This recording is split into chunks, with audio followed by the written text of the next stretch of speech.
let's head back to the water and put these dream fishing boats to the test.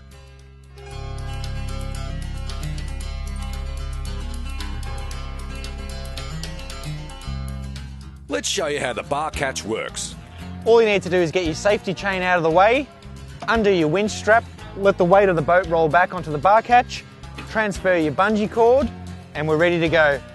As soon as we put the boat in gear and just nudge it forward on the trailer a little bit, the bar catch will release from the boat and it will be off and going.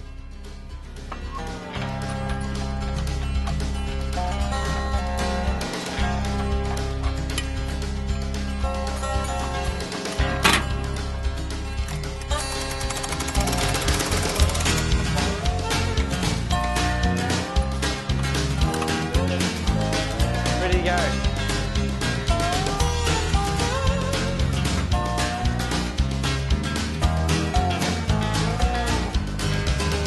It's as easy as that.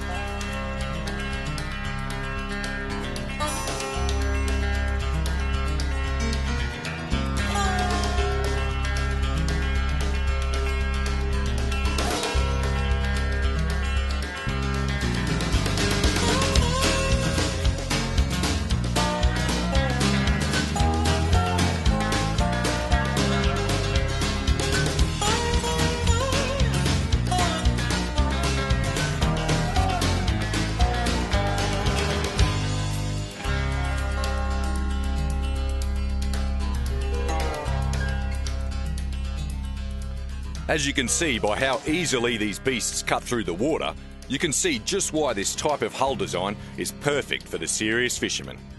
From offshore to bay fishing, a setup like this will certainly have you the envy of the boat ramp when launching to go catch that big one.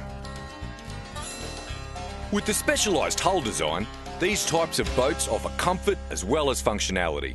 With the various different packages out there, there's something to suit all anglers. This rear console is perfect for you and a couple of mates to take your fishing adventure out of the bay. So this is exactly what the guys decide to do. All in all, the hull design and specialised features makes these type of boats perfect for the avid offshore and bay fishermen. With the benefits of both the deep V-hull design with the added water ballast tunnel means you have the best of both worlds, stability and water cutting power. Look for these well thought design elements if you're looking to try out the serious fishing boat. Well, we had no luck with the fish today, just being out on the water makes it all worthwhile. A big thanks to the guys from Stones Corner Marine for supplying the boats today, and to Bar Crusher for showing us what to look for in a top-notch fishing boat.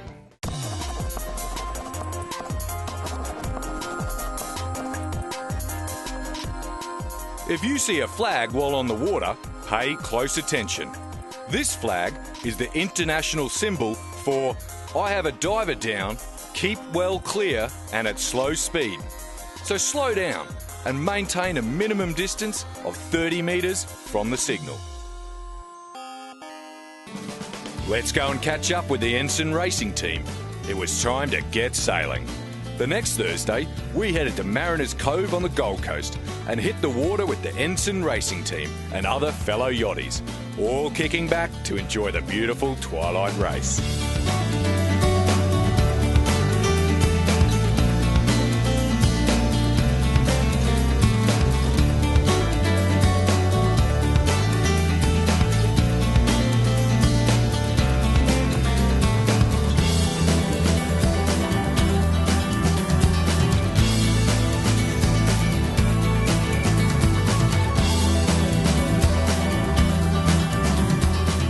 What better way to enjoy the stunning Gold Coast waterways than some Twilight Sailing?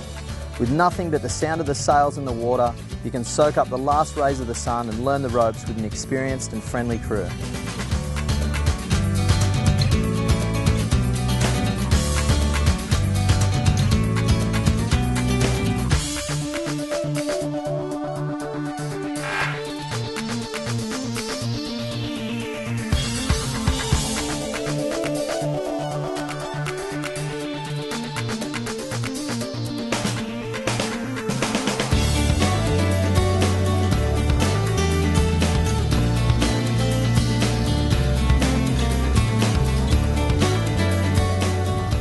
While the races are not serious, a little healthy competition is always encouraged as teams work together to cross the line, finishing first.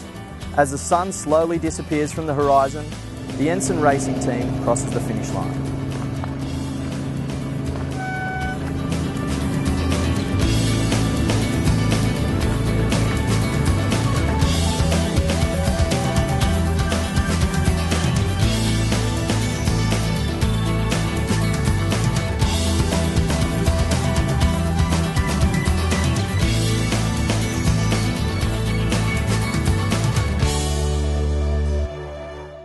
Okay guys, that wasn't a half bad race. I think we got a second for the day, so that's pretty good.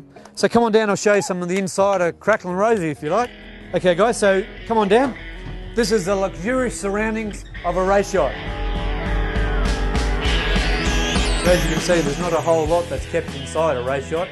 These are what we use when we're out at sea for sleeping. So this boat, believe it or not, actually sleeps 8 people in luxurious comfort. No, not so much, but it does sleep 8 people.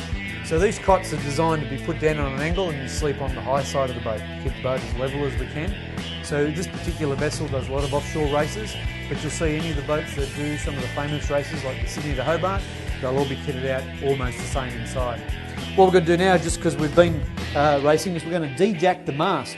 So what we actually do here is we use a hydraulic ram to lower the mast in the boat or to raise the mast. And what that's for is to put extra tension on the stays. So the actual boat, by jacking the mast up through the stays, it actually bends the boat in the middle when that puts the tension on the boat. And the guys who are really serious, they measure every single piece on the boat for all of the different tensions, and that's really what controls their speed for the different winds. As we're sort of what you would call hats, we just have a bit of a fiddle.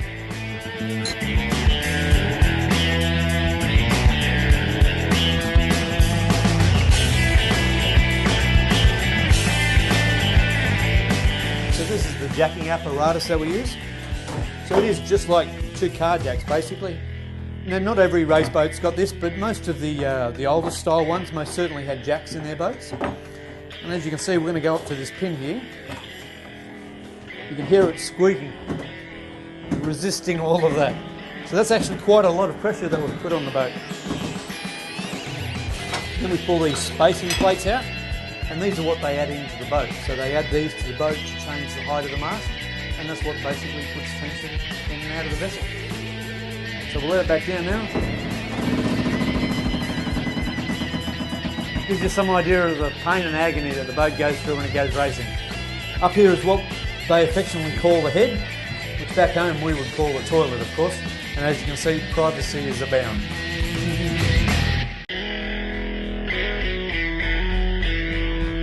So what we do here, this is actually what they call a log. So it's like an instrument that goes through the boat and has a little paddle wheel on it, and that tells us the speed that the vessel's travelling. And what most race guys do is we tend to take them out in between races to stop any barnacles growing in, because we want it to be as accurate as possible. So this gentleman here is about to put a big hole in our boat, and fingers crossed he can get it covered up quick enough. Yeah.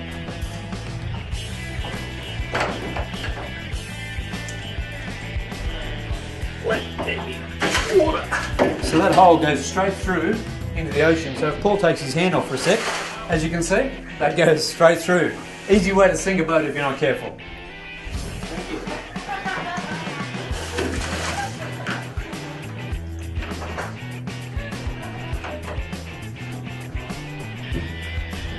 Good job. He's well prepared. This might give you some idea of just some of the luxury levels again that are in a race boat. So this is actually probably one of the nicest bunks to sleep in back here.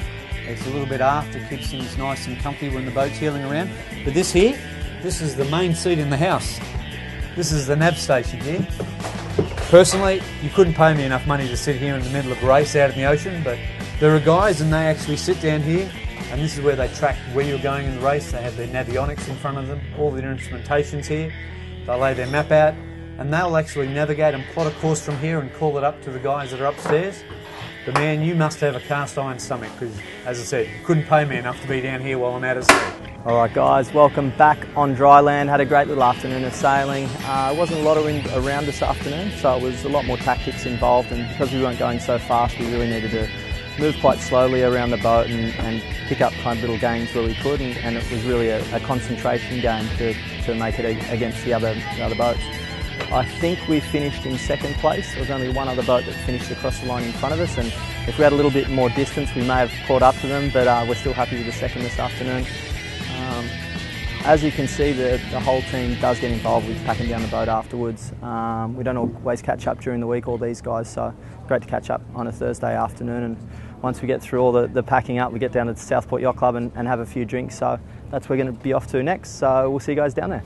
While the crew finish packing the boat up, we head over to the Southport Yacht Club to get ready for the final presentation and to see where Ensign Racing's Cracklin Rosie placed.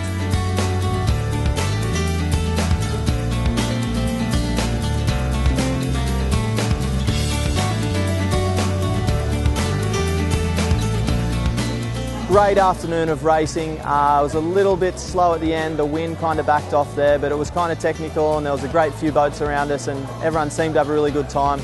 Now we're at the yacht club, everyone's trying to get to the bar, let's go join them.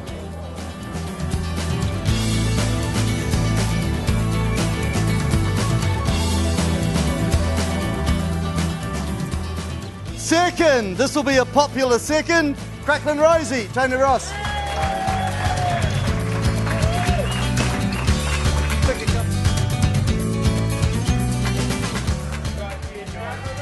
A big thank you to the Ensign Racing Team for showing us the ropes here on the beautiful Gold Coast waterway.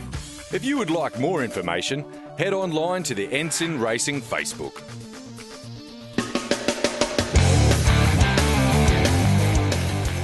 We hope you've enjoyed another episode of The Boat Show.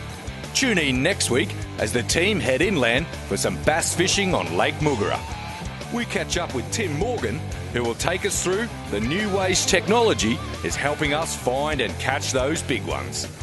And we meet the team from Tournament Pleasure Boats for a cracking run on the Gold Coast waterways. Next week will be our last episode for 2012, so be sure to tune in and catch the action before the festive season. Don't forget to catch up with what's new on our website and Facebook page. Also, you can always catch the episodes live to air on 31 Digital's new live streaming. Just head over to www.31.com.au/live. Until next week, stay safe and have fun on the water.